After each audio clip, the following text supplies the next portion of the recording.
my master's was in broadcast and Mhm. journalism, and I got my hands on a camera, and I was like, "Oh, this is fun." Starting making stuff, designing, being creative videos, and I was always obsessed with YouTube. Like I've always been obsessed with YouTube ever since I was like a kid, like 12. I just loved it. So I started like a freelance video business. So I've done that when I was towards the end of university. I was coaching tennis, so I was always one of those guys who had like multiple streams of income.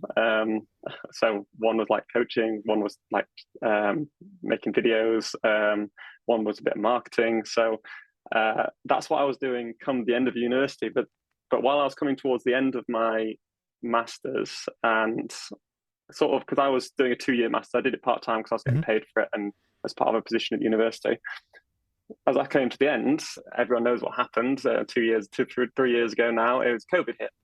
So I was like, oh, well, this puts a change. Sport stopped. Videos can't make them anymore. Everything's like it's changed. So that's when I came back to Sheffield, Mhm. and that was moved back in the parents again. Bite the bullet. You'd have to do it. Save money.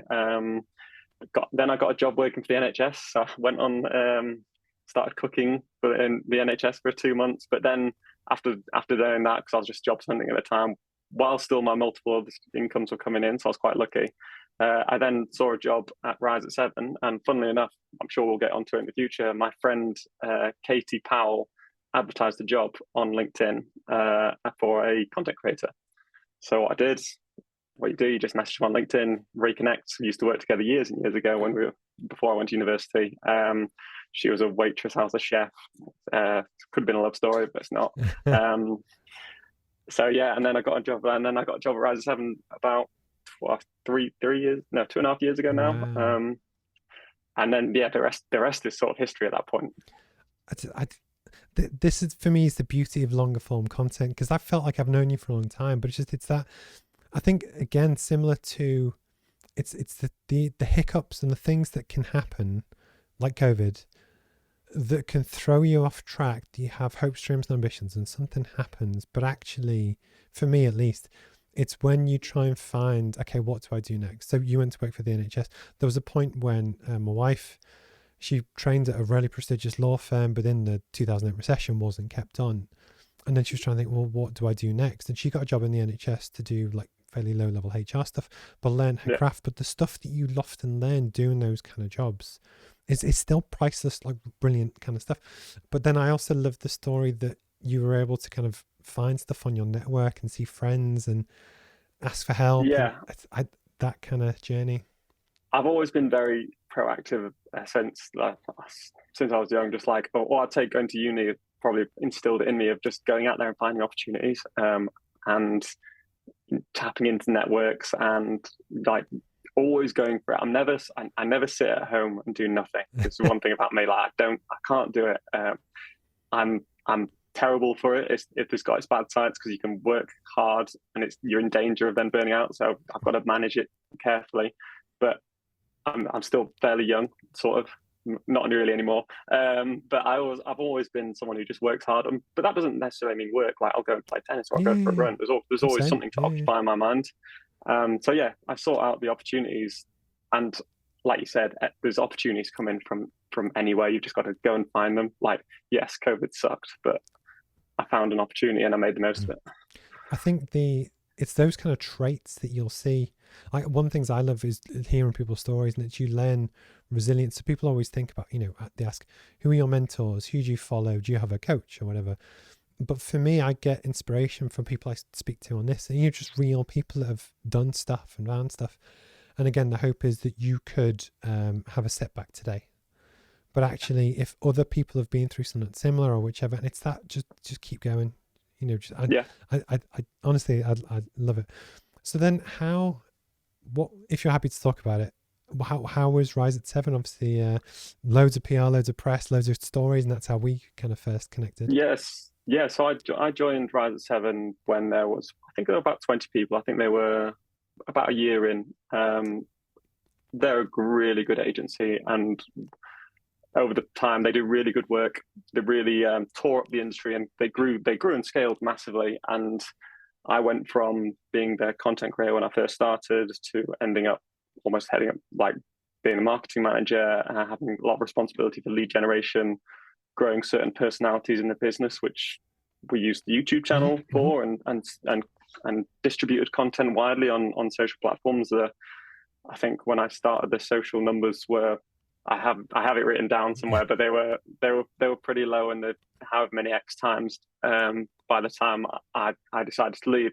But I had a really good time at the agency. I've got a lot of respect for the people there, doing really good work all the time. So certainly an agency to follow and to aspire to on whatever I'm doing now. No, that's cool. Should we touch on what you're doing now? Yeah, why not? Well. Why not? I'll let you take the floor and then ask you some questions about it, if that's okay. Yeah, so obviously I learned a lot at Rise at 7, digital PR and SEO, and social media. Even though that was more of my background, so I already had that knowledge base. I asked every question under the sun. If you ask anyone at Rise at 7, like a personality trait about me that I was probably curious, I literally asked every single person on that business questions. They probably hated me for it, but I was keen to learn. So about 3 months ago, myself, Luke Cope, and Katie Powell, who helped me get the job originally, and Luke, who worked closely alongside at Rise, we decided to leave Rise at 7. Been inspired, obviously, by the journey that they took, and decided, so we're going to set up our own agency. So we've actually been working in sort of silently in the dark, getting everything sorted for the last 3 months. We were quite lucky to pick up some clients early on, doing digital PR and essentially digital PR and content marketing, reactive PR. And as of last week, we launched publicly with a typical YouTube style video. There was going to be no other way. So it's an agency called Bottled Imagination. So search it off on LinkedIn, obviously, follow, subscribe, all that sort of stuff that I do. But yeah, it's a really exciting start so far. And yeah, we're 3 months in, and it's going really well so far. Because your website is really nice. Because I knew you had the Holden page for a while. Yeah. And then I was in London when it launched, so I didn't really see it properly on my phone. But when I got back to my laptop, and marketing's a really funny one, because not everyone has taste, but likewise, some people, you can tell if someone's good at marketing by literally seeing what they do in the content and stuff. But it was so slick, and it was a great idea, and I loved the bottle hidden within the logo. And then you followed the theme throughout the whole site, and it's very nice. What is it you hope to almost say do differently with the business than maybe what other people do? So the brand of Bottled Imagination, we hope it sort of tells it in the name, and it's all about the imagination, the creativity, the ideas. So everything we do essentially will come down to that imagination, that story at the start. We all know, marketers, throughout, whether you're doing content series or doing a campaign, the idea has to be so good, it has to be backed by data. And the PR industry as a whole is quite saturated right now. Although there's lots of work, there's also loads of agencies and there's loads of outreach going on, and sometimes there can be loads of just random stuff going out there.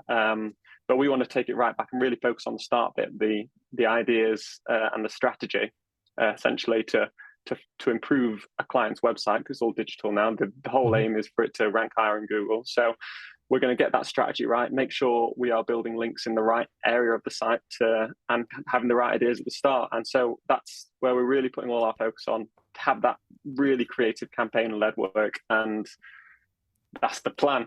We'll see in a few months how it's going. But no, it's going well so far.